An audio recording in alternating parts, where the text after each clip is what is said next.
long time no see. I have a cold, if you couldn't tell. I've had it for a while now, so I haven't been really up to reading more of this. Not that I was particularly looking forward to this, but I figured I'm well enough that you can understand me, so here goes. We're on to the next chapter. Chapter 8 is Adrenaline. Bella and Jacob are about to ride the bikes. Jacob's trying to tell Bella what parts of the bike do what. He keeps asking her questions and she keeps getting it wrong. She says, "My stomach was contorted strangely and I thought my voice might crack. I was terrified. I tried to tell myself that the fear was pointless." She's gonna go start this again. "I'd already lived through the worst thing possible. In comparison with that, why should anything frighten me now? I should be able to look death in the face and laugh." Ha ha ha, Death. My stomach wasn't buying it. So Jacob keeps telling her how to try to ride the bike. He says, "Don't let go of the clutch."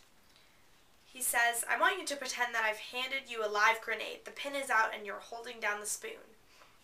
So she's not supposed to let go of the clutch.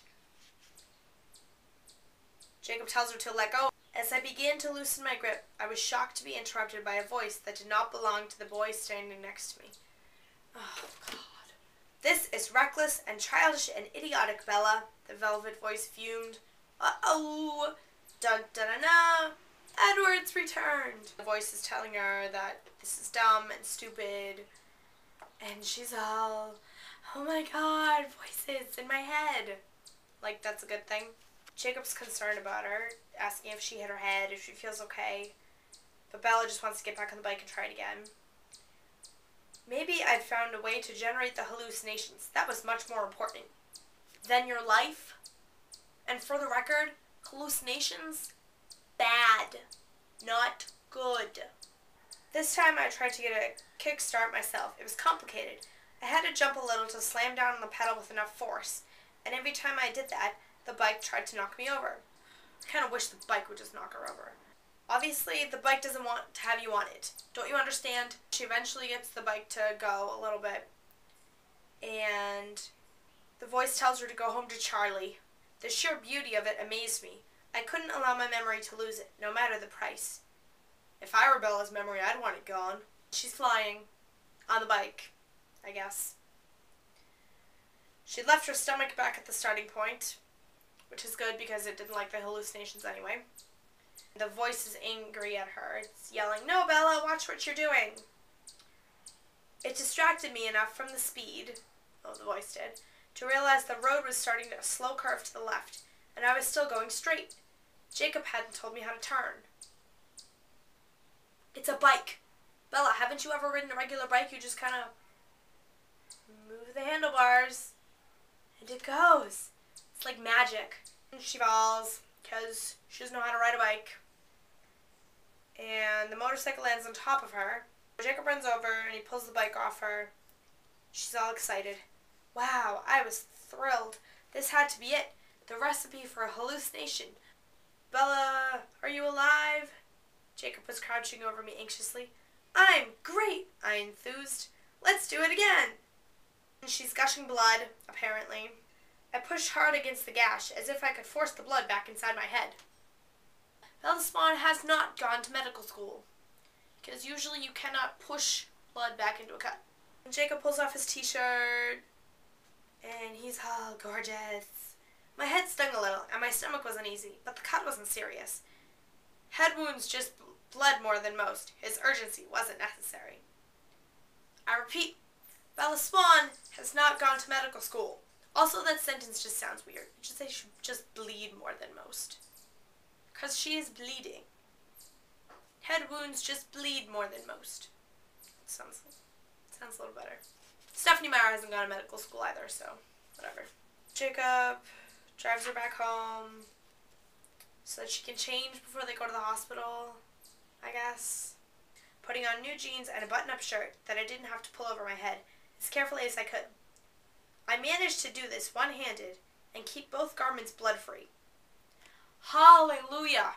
We finally found something that Bella Swan's actually good at. Took 1.5 books. to get to find something that Bella's once good at besides whining.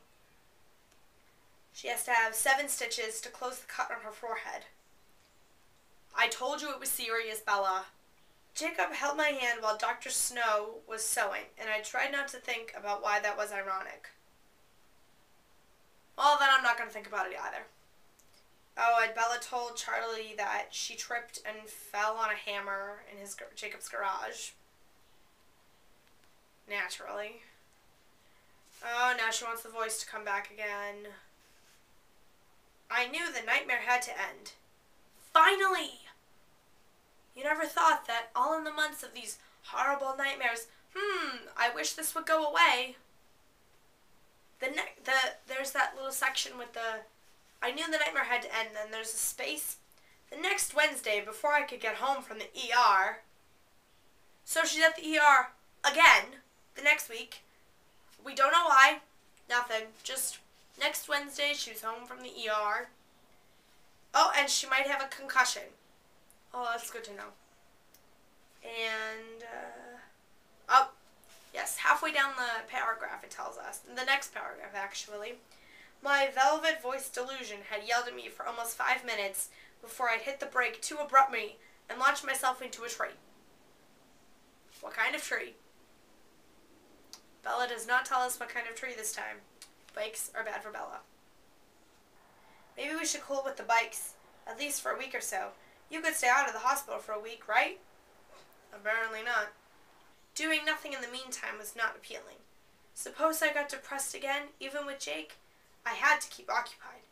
Heaven forbid you be happy. Good grief. She talks about one place that would always belong to him and no one else. A magic place full of light. The beautiful meadow I'd seen only once in my life, lit by sunshine and the sparkle of his skin. Oh, sparkling skin. Jacob decides he's going to help her find this meadow. And they're going to use a map and a compass. Good times. I drove to the very end of the dirt road, stopping near a sign that marked the beginning of the trailhead. I got out and looked at the dense wall of green, which apparently isn't the trail. Jacob's confused. I would have figured you for a trail kind of girl. Not me, I smiled bleakly. I'm a rebel. Oh yeah, Bella's a huge rebel. Walk, walk, walk. Walk, walk. They decide to go back because they've walked 6 miles and it's getting dark and they haven't found anything. And Jacob says that he hopes to see the bear tomorrow, this big bear monster thing that's been terrorizing hikers and campers and such. Maybe we'll get lucky tomorrow and something will eat us. Yeah. Be lucky for Bella, I'd put her out of her misery. Bears don't want to eat people. We don't taste that good, says Jacob. Of course, you might be an exception.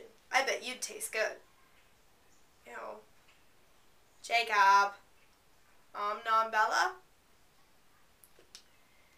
And that's the end of the chapter. Let me give you a recap, because I have this thing where I like to do recaps. If you don't want to watch this whole video, you can just skip to the last 20 seconds and just figure out everything that happened. So, here's your recap for Chapter 8. Bella rides a bike and hears Edward's voice. She crashes the bike multiple times and ends up in the ER more than once. They go hiking and unsuccessfully find the meadow that Bella and Edward were at one time when he was sparkling. Hopefully something more exciting happens in Chapter 9. You are so lucky you're not me reading this book. Well, this will be something to edit out. God, Bella.